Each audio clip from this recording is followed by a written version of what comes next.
Okay, so I'm just going to let my thoughts wander a little bit, but on these issues with anarchists about the state and collectivism and which is worse.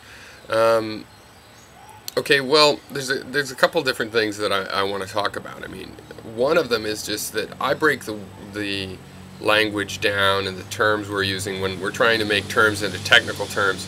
I break them into as simple as possible uh, basic element, and then the more complicated aspects of that term get added on if they cohere with that simple central idea. So, for example, with statism, it's clear to me that you guys are thinking of statism as supporting states as we've known them, as military industrial machines. But to me, I think the starting point for the term state is just if you support the existence of a state. And what is a state? A state is some status, some arrangement common to a lot of different people, some sort of a global environment. And so if a state is just any organization among people, any cooperatives, national scale sized, millions of people taking part in this cooperative, if anything that is an organization of those people is a state, then yeah, I'm a statist. But if you think that having such an organization means it has to be some sort of military, industrial, or slave owning complex, well, I disagree with you. If you can demonstrate that, though, then I won't support states. With things like collectivism, and this is a separate point, I don't think the point really is to wonder about collectivism with the idea being, should I become a collectivist? Because to the degree that collectivism is valuing the value of the collective, first and foremost, that's just a perspective. It's from the point of view of the collective.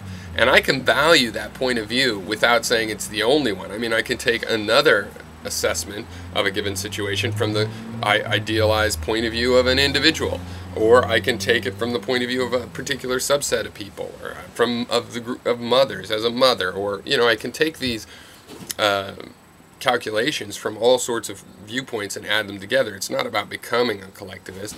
It's about being able to apply the point of view when it pertains. So for example, if you're talking about a national infrastructure, of course you're going to ask, well, what's the better for the collective? You're not going to just ask what's good for a few individuals. If a whole group of people is getting together to make an infrastructure, you're going to want to be able to take a calculation of what is in that collective best interest. Since the collective's made of individuals, you're also always going to want to ask what's in the best interest of the individuals that are part of this collective. Are they being served by it? And this is how you get ideas like universal access. I mean, yes, a collective of people wants to build a lot of roads in New York City, and it's also going to have to build a road out into the boondocks. Why? Because there's people out there in the country that are also part of that collective. That road might even lose money in the country, but make money for the collective in the city. And it's still overall worthwhile because it's not in the best interest of the rural individuals to just send their money away to have roads in the city. So, you're calculating what is in a particular best interest, and then you're doing that multiple times, and then you're comparing all of these best interests. And when there's a conflict, you see if compromises can be made, reasonable compromises can be made at some level. This classic example is security. There's a lot of things that are in the best interest of the collective in terms of security that aren't in the best interest of individuals, like living in a police state. If you're living in a police state and all crime could be forcibly, restricted, but you're going to lose some freedoms as an individual, so you're not necessarily going to be better off.